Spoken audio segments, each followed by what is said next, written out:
నెల్లూరు జిల్లా కందుకూరు నియోజకవర్గంలోని రామాయపట్నం పోర్టులో అనేక అవకతవకలు జరుగుతున్నాయని సమాచారం మేరకు వైసీపీ నెల్లూరు జిల్లా అధ్యక్షులు మాజీ మంత్రి కాకాని గోవర్ధన్ రెడ్డి రామాయపట్నం పోర్టును సందర్శిస్తున్నారన్న సమాచారం మేరకు పోలీసులు అప్రమత్తమయ్యారు.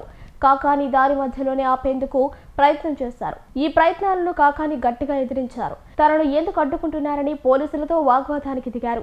మీరు రామాయపట్నం పోర్టుకు వెళ్లకూడదంటూ వెళితే అరెస్టు చేస్తామంటూ పోలీసులు ప్రకటించడంతో అరెస్టు చేయాలంటే ముందస్తు నోటీసులు ఏమైనా ఇచ్చారా అంటూ కాకాని కూడా గట్టిగానే ప్రశ్నించడంతో ఏం చేయాలో తోచని పోలీసులు వెళుతున్న వాహనానికి ముందు వెనుక వెళ్లి కాకానిని అడ్డుకుని అరెస్టు చేసే అవకాశాలు కనిపిస్తున్నాయి. దీంతో ఏ క్షణం ఏం జరుగుతోందని తీవ్ర ఉత్కంఠ నెలకొంది. మేమనేది ఏంటంటే మమ్మల్ని రమ్మని ఇక్కడికి మీరు రండి, మీకు 10 మందికి పర్మిషన్ ఇస్తామని ఏ వ్యక్తి అయితే చెప్పాడో ఆ వ్యక్తి ఫోన్ నెంబర్ మా దగ్గర ఉంది.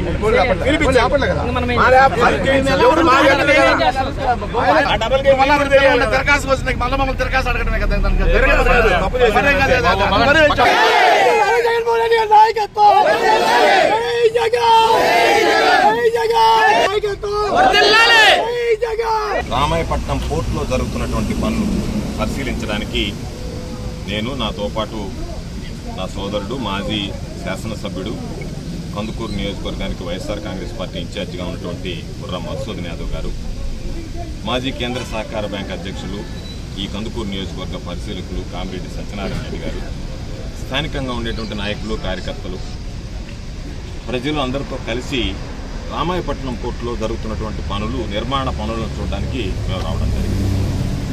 ఏమైనా దేశద్రోహమా, ఉగ్రవాద చర్య ఏమిటో మాకు అర్థం కావడం లేదు. కానీ సాక్షాత్తు శాసనసభ్యుడిగా ఉన్నటువంటి వ్యక్తిని నేరుగా కందుకూరులో నిలువరించారు.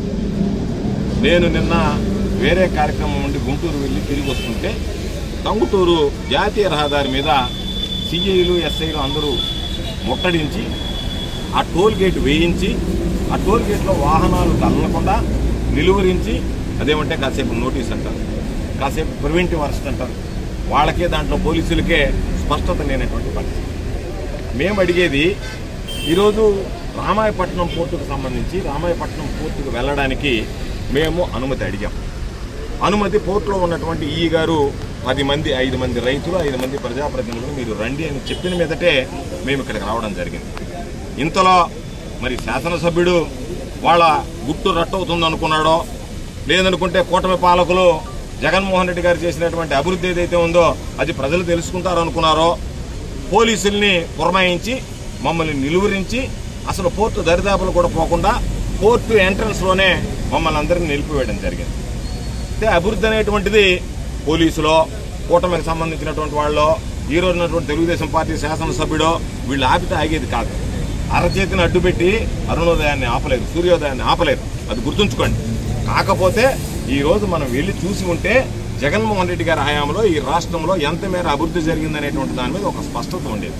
దానిలో భాగంగానే ఈరోజు రామాయపట్నం పోర్టుకు సంబంధించి రామాయపట్నం పోర్ట్ అనేటువంటిది నేను జిల్లా పరిషత్ చైర్మన్గా పనిచేసినప్పటి నుంచి ఆ రోజు కందుకూరు నెల్లూరు జిల్లాలో లేదు, ఒంగోలు జిల్లాలో ఉంది, కావలి నెల్లూరు జిల్లాలో ఉంది.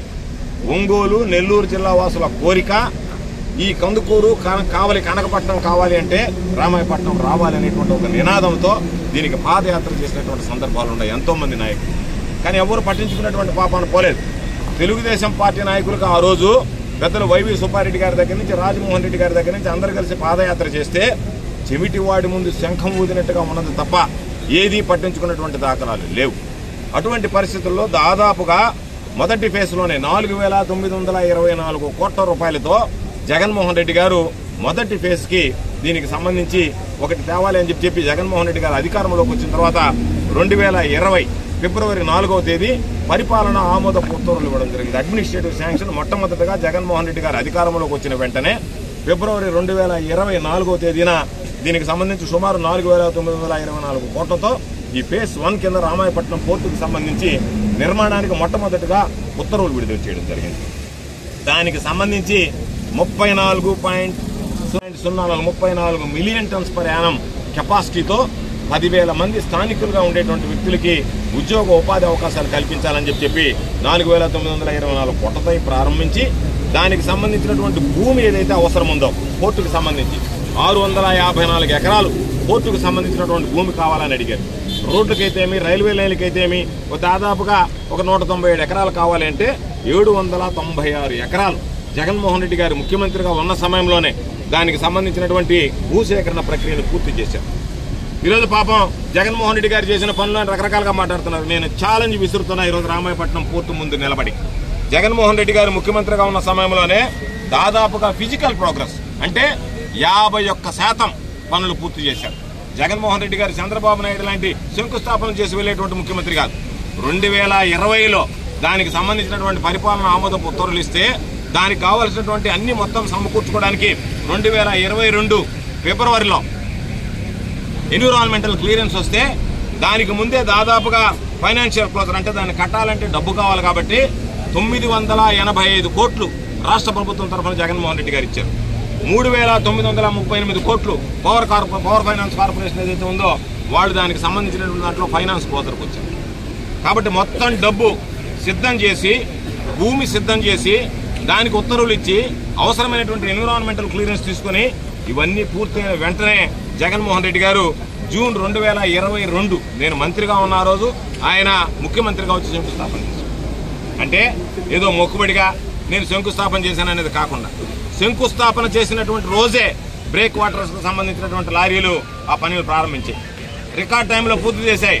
జగన్మోహన్ రెడ్డి గారు ముఖ్యమంత్రిగా ఉన్నప్పుడే ఒక బెర్త్ను పూర్తి చేశారు. దానికి మరలా ఎన్విరాన్మెంటల్ క్లియరెన్స్, కస్టమ్స్ క్లియరెన్స్ రావాల్సి ఉన్నది. ఆ కస్టమ్స్ క్లియరెన్స్ ఆలస్యమైంది. దానివల్ల ఆయన పాపం అప్పుడు చెప్పాం కస్టమ్స్ క్లియరెన్స్ ఆలస్యం అవుతుంది, పోర్టు సిద్ధంగా ఉంది. ఈరోజు ఒక బెర్త్ పూర్తయింది. దానికి సంబంధించి 4 బెర్తులు ఒక బెర్త్ పూర్తయింది కాబట్టి మనం ఆపరేట్ చేయొచ్చు అన్న 4 బెర్తులు పూర్తయిన తర్వాత చేద్దామని చెప్పాడు తప్ప చంద్రబాబు నాయుడు లాగా ఈరోజు అర్ధాంతరంగా ఏమి కానిటువంటివి, ఉన్నటువంటివి, లేనిటువంటివి మాట్లాడతా పూర్తి కాకుండానే ప్రారంభోత్సవాలు చేసేటువంటి ఆ సాంప్రదాయం, సంస్కృతి జగన్మోహన్ రెడ్డి గారి దగ్గర లేదు కాబట్టి ఈరోజు దానికి సంబంధించి జగన్మోహన్ రెడ్డి గారు ముందుకు వెళ్ళలేదు. నేను చెప్పేది పోర్టుకు సంబంధించి దాదాపుగా 1276 కోట్ల రూపాయలు కొంతమంది రాస్తారు. బిల్లులు చెల్లించలేదు కాబట్టి పోర్టు ఆగిపోయింది. పోర్టు 51% పోర్టు నిర్మాణం పూర్తయితే చెప్పమనండి, ఈ రోజు ఉండేటువంటి కాంట్రాక్టర్లు చెప్పమనండి, ఈ కంపెనీలు వచ్చి బయటకు వచ్చి 1275,65,00,000 జగన్మోహన్ రెడ్డి గారు ముఖ్యమంత్రిగా ఉన్నప్పుడు చెల్లింపులు జరిగాయంటే 51% పనులు పూర్తి అయితే 48.5% పనులు పూర్తయినటువంటి వాటికి డబ్బులు చెల్లించేశారు. ఎక్కడా పెండింగ్ లేదు దానికి సంబంధించి. కాబట్టి ఈరోజు పాపం ఆ విషయంలో జగన్మోహన్ రెడ్డి గారు 10,000 మందికి ఉపాధి అవకాశాలు వస్తాయి. ఎంత అభివృద్ధి జరిగింది రాష్ట్రంలో, ఎన్ని రకాలైనటువంటి అభివృద్ధి పనులు చేశాడు. ఈరోజు పాపం చాలా మంది మమ్మల్ని విమర్శిస్తున్నారు. జగన్మోహన్ రెడ్డి గారి హయాంలో చేసినటువంటి అభివృద్ధిని చెప్పుకోలేకపోయారు అని చెప్పి. ఇది వాస్తవం. ఎందుకంటే ఈ రోజు మేము ఆ అభివృద్ధి ఛాలెంజ్ విసురుతున్న కూటమి పాలనకి, తెలుగుదేశంకి. మేమున్నప్పుడు జగన్మోహన్ రెడ్డి గారి ముఖ్యమంత్రిగా వైఎస్ఆర్ కాంగ్రెస్ పార్టీ ప్రభుత్వంలో 51% పనులు చేస్తే మేము చేసినటువంటి పనుల్లో కనీసం 10% మీరు ఈ 15 నెలల్లో పూర్తి చేశారా? ఎందుకు చేయలేకపోయారు?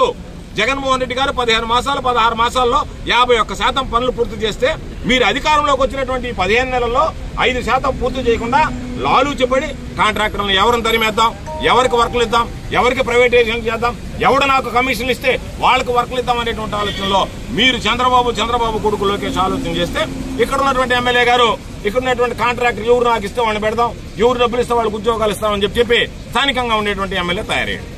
సామెత ఉంది కదా, ఆవు చేలో మేస్తే దూడ గట్టును మేస్తుంది అన్నట్టుగా కూటమిలో ఉండేటువంటి పెద్ద బడా నాయకులే ఈ కాంట్రాక్ట్ పనులు ఆపేయండి, ప్రజల అవసరాలు పడలే, ఉపాధి అవకాశాలు పడలే, రైతులు ఏమైపోయినా పర్వాలే, మాకు కమిషన్ వచ్చిందాక అక్కడ పనులు ఆపండి అని చెప్పి 15 నెలలు ఆపి ఈ రోజు వాటిని మరలా తిరిగి ప్రారంభించి ఒక కంపెనీకి అప్పచెప్పి మీరు అనుకున్నటువంటి కంపెనీతో మాట్లాడుకుని డీల్ ఫైనల్ అయిన తర్వాత వాళ్ళకి అప్పచెప్పి ఈ రోజు మీరు ఆ పనుల్లో 10% కూడా పూర్తి చేయలేక చంద్రబాబు నాయుడు మాట్లాడితే ఆయన చెప్తాడు నాకు అంత అనుభవం ఉంది, ఇంత అనుభవం ఉంది, నాకున్నటువంటి అనుభవం ఎక్కడ లేదు, నేను అన్నిటికీ ఆద్యుణ్ణి అని చెప్పేటువంటి చంద్రబాబు నువ్వు కమిషన్ల కాల్చుడువా, అభివృద్ధి కాల్చుడువా? దీనికి సంబంధించినటువంటి దాంట్లో ఈరోజు జగన్మోహన్ రెడ్డి గారి అభివృద్ధి అంటే ఏ విధంగా ఉండాలో చూపించాడు. మచిలీపట్నంలో పోర్టు తెచ్చాడు.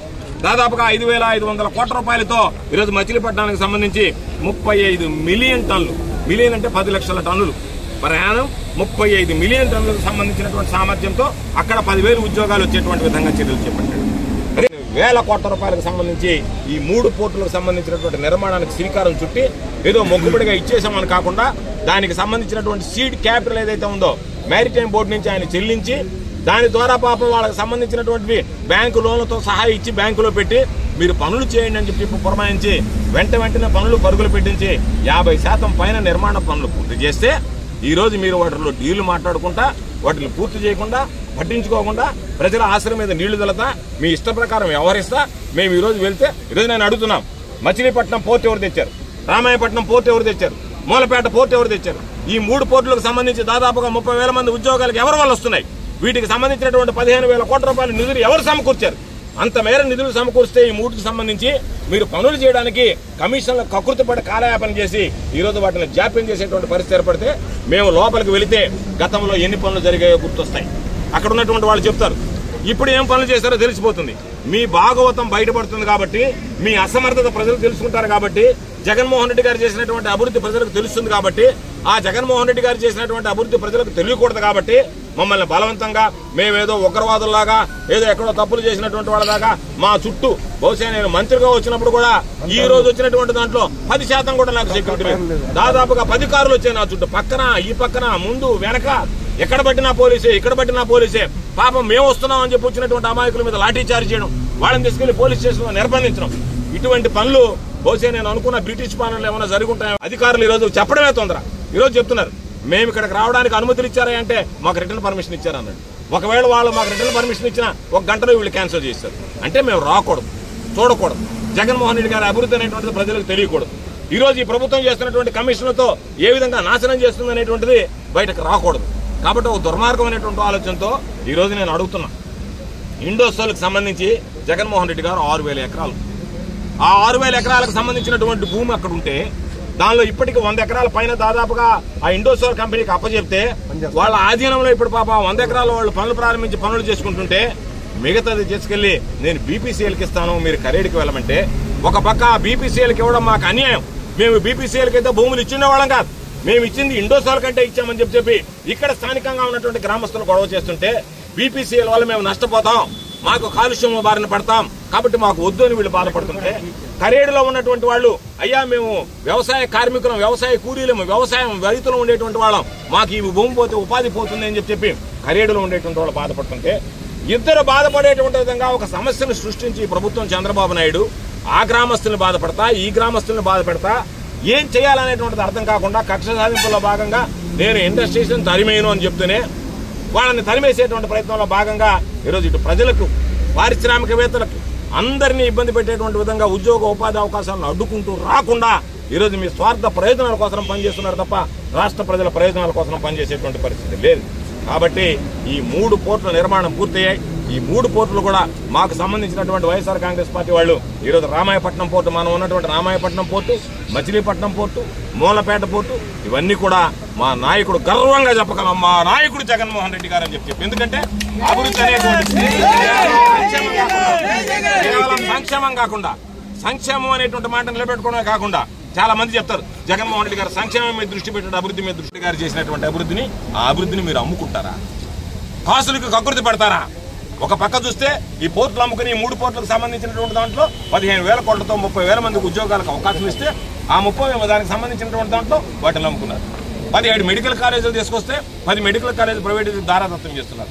మీరు చూడండి, ఈరోజు చివరకు చూస్తే గ్రామానికి వెళ్తే పాపం ఆయన పవన్ కళ్యాణ్ గారు చెప్తాడు అప్పుడప్పుడు ఎక్కడా ఎప్పుడు లేనటువంటి అభివృద్ధి నా హయాంలో జరిగిందండి. మీ హయాంలో భారతదేశానికి స్వాతంత్రం వచ్చి 75 సంవత్సరాలు అయితే 75 సంవత్సరాల్లో పాపం గ్రామ పంచాయతీ సర్పంచులు చుట్లు కింద కూర్చొని ఆ రోజు పాపం వాళ్ళు ఉద్యోగ ధర్మాలు నిర్వహించారు. ఈ రోజు ఏ గ్రామానికి వెళ్ళినా సచివాలయ భవనం ఉంది. రైతుల పాపం రచ్చ మీద కూర్చొని మాట్లాడకుండా రైతులకు కార్యాలయం ఈ భారతదేశ చరిత్రలోనే దానిని రైతు భరోసా కేంద్రాలు తీసుకొచ్చినటువంటి ఘనత జగన్మోహన్ రెడ్డి గారు. నాడు నేడుతో స్కూళ్ళ రూపురేఖలు మారిపోయాయి. కాబట్టి సంక్షేమమే కాదు అభివృద్ధి చేశాం, చేసినటువంటి అభివృద్ధిని చెప్పుకోలేకపోయాం. ఈ రోజు ఆ అభివృద్ధిని చూడాలి, ఈ రోజు జరుగుతున్నటువంటి అభివృద్ధి నిరోధకుల గురించి మాట్లాడాలి అంటే వాళ్ళ బండారం బయటపడుతుందని మమ్మల్ని బలవంతంగా, దౌర్జన్యంగా ఈ రోజు ఇక్కడ ఉన్నటువంటి వాళ్ళు కొట్టివేయడం, తరిమేయడం, వాళ్ళ మీద లాఠీ చార్జ్ చేయడం, వాళ్ళని పోలీస్ స్టేషన్ నిర్బంధించడం, మమ్మల్ని హైవేల మీదనే ఆపడం, ఇవన్నీ కూడా దుర్మార్గమైనటువంటి ప్రక్రియ.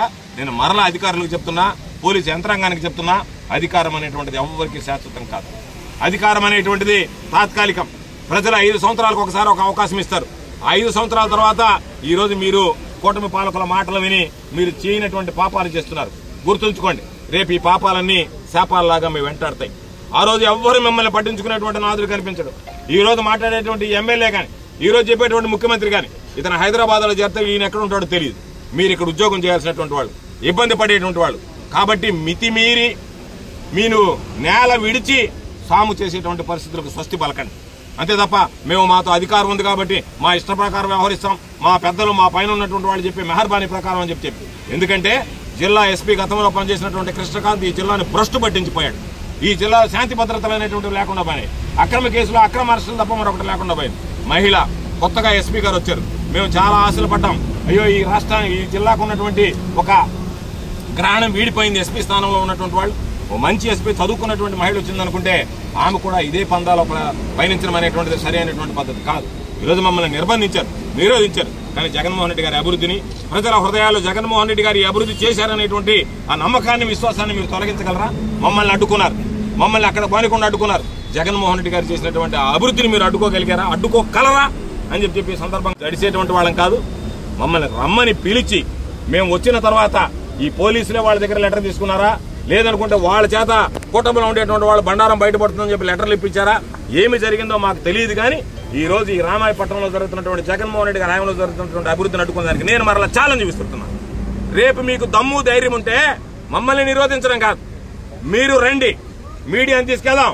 మీడియా ముందు వెళ్లి మా హయాంలో ఎంత పని జరిగిందో చూపిస్తాం మీడియాకి, మీ హయాంలో ఎంత పని జరిగిందో మీడియాకు చూపించండి. అది ఛాలెంజ్ అంటే దానికి రావాలి ముందుకి. అయ్యా మీరే కాదు మేము కూడా వస్తాం, రండి పోదాం అన్నట్టుగా వచ్చి దాని మీద మాట్లాడాలి తప్ప దాన్ని పక్కన పెట్టి మీరు పోయేదానికి లేదు, మీరు ఉండడానికి లేదు, మీరు చూడడానికి లేదని కాదు. మీకు ఛాలెంజ్ విసిరేది మీరు రండి పోదాం. మీరు వస్తే, మేము వస్తే, అధికారులను దగ్గర పెట్టుకుంటే మా హయాంలో ఉన్నటువంటి 15 నెలల్లో ఎంత అభివృద్ధి జరిగింది, తమరు వచ్చిన తర్వాత ఎంత అభివృద్ధి జరిగింది అనేది కళ్ళకు కట్టినట్టుగా చూపిస్తే అది ప్రజల్లోకి వెళ్తుంది. కానీ మీరు వాటికి భయపడి మీరు ఏదో ఒక విధంగా మేము చేసినటువంటి అభివృద్ధి చూస్తారేమో, దానివల్ల వస్తుందేమో అని చెప్పి పోలీసులు పెట్టి పైనంతా డ్రోన్లు ఎగరేసి ఎవరు ఏం మాట్లాడుతున్నారు, ఎవరు ఏం చేస్తున్నారు, ఎవరు నవ్వుతున్నారు, రవినా కూడా తప్పే, ఎవరు నవ్వుతున్నారు, ఎవరు ఏడుస్తున్నారు. కాబట్టి వీటి ప్రకారం మేము కేసులు బనాయిస్తామని చెప్తే వాటికి అన్నిటికీ భయపడేటువంటి ఉండదు. నేను మన కార్యకర్తలు కూడా ఒకటే విషయం చెప్తున్నా, మీరు భయపడకండి. ఎందుకంటే ఏదైనా తప్పు చేసినప్పుడు భయపడాలి తప్ప న్యాయబద్ధంగా మీరు వ్యవహరించేటప్పుడు మీరు ఎవ్వరూ భయపడాల్సినటువంటి అవసరం లేదు. మేము అందరం అండగా ఉంటాం. ఒకవేళ పోలీసులు ఏదైనా లాఠీ చార్జ్ చేస్తే ఆ తొలి దెబ్బ నా మీద, మధుసూదన్ యాదవ్ మీద పడ్డ తర్వాతనే మీ మీద పడుతుంది తప్ప అందరికీ సందర్భంగా మనవి చేస్తూ రాబోయేటువంటి రోజుల్లో మరలా చెప్తున్నాం దీనికి సంబంధించినటువంటివి రేపు ఖచ్చితంగా 2029 ఎన్నికల్లో మధుసూదన్ యాదవ్ అనేటువంటి వ్యక్తి జగన్మోహన్ రెడ్డి గారి ఆశీస్సులతో కందుకూరు నియోజకవర్గానికి శాసనసభ్యుడు కావడం ఖాయమనేటువంటి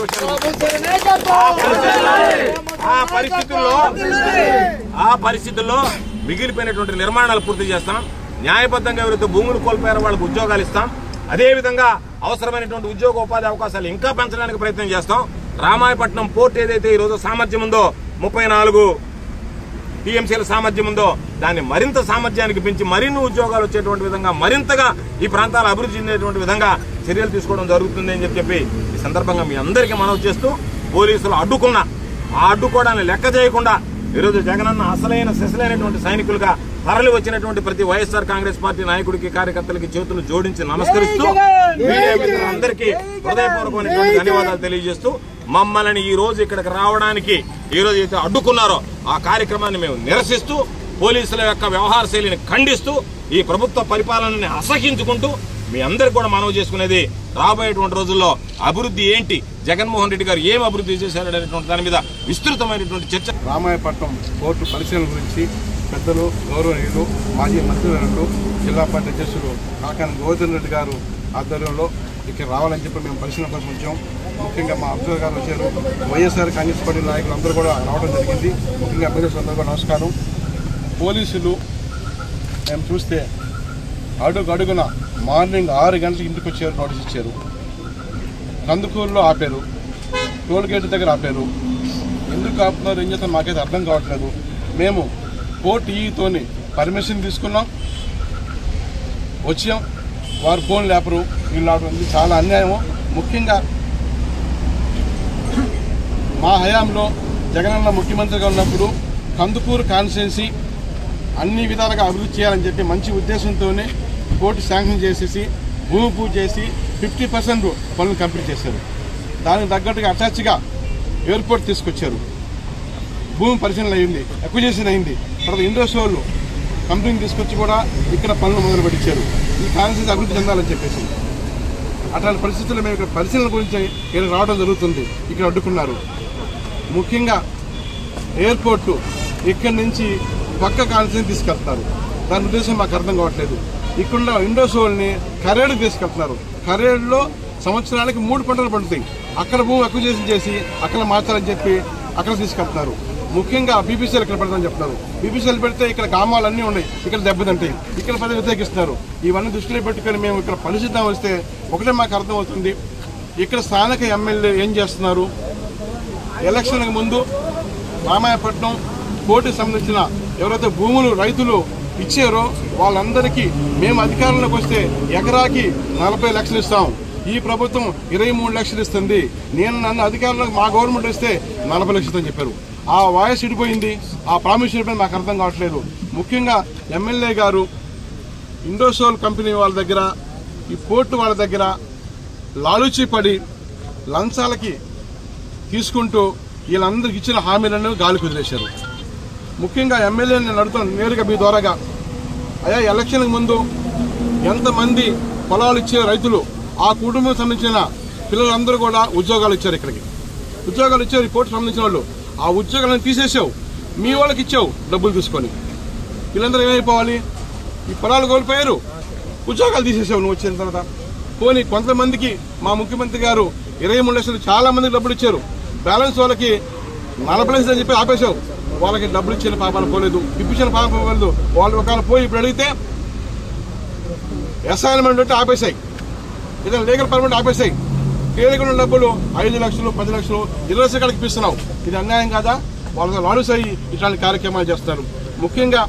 ముఖ్యంగా మేము ఒకటే డిమాండ్ చేస్తున్నాం, మమ్మల్ని ఈరోజు తెలుగుదేశం పార్టీ కావాలని చెప్పేసి పోలీసుల్ని మా మీద ఉసుకెళ్ళిపేసేసి మేము లోపలికి వెళ్తే అక్కడ జరుగుతున్న కుట్రలు కావచ్చు, అక్కడ జరుగుతున్న వర్క్ గురించి బయట పెడతాము, కందుకూరు ప్రజలకి రాష్ట్ర ప్రజలకు తెలుస్తుందని చెప్పి దురుద్దేశంతో మమ్మల్ని ఆపడం జరిగింది. ముఖ్యంగా మేము ఒకటే డిమాండ్ చేస్తున్నాం, రాబోయే రోజుల్లో జగన్మోహన్ రెడ్డి గారు ఆంధ్ర ప్రజలు కూడా అందరూ కూడా ఆశీర్దిస్తారు. జగన్ అన్న మళ్ళీ ముఖ్యమంత్రి అవుతాడు. రాబోయే రోజుల్లో జగన్మోహన్ రెడ్డి గారి చేతుల మీదుగానే ఈ పోర్టు మళ్ళీ మేము ఓపెన్ చేసుకుంటాం. ఇది నిజమిది. ఎందుకంటే ఎవరైతే రైతులు పొలం కోల్పోయారో, ఎవరు రైతులు ఇబ్బంది పడ్డారో వాళ్ళందరూ కూడా ఉద్యోగాలు ఇప్పిస్తాం.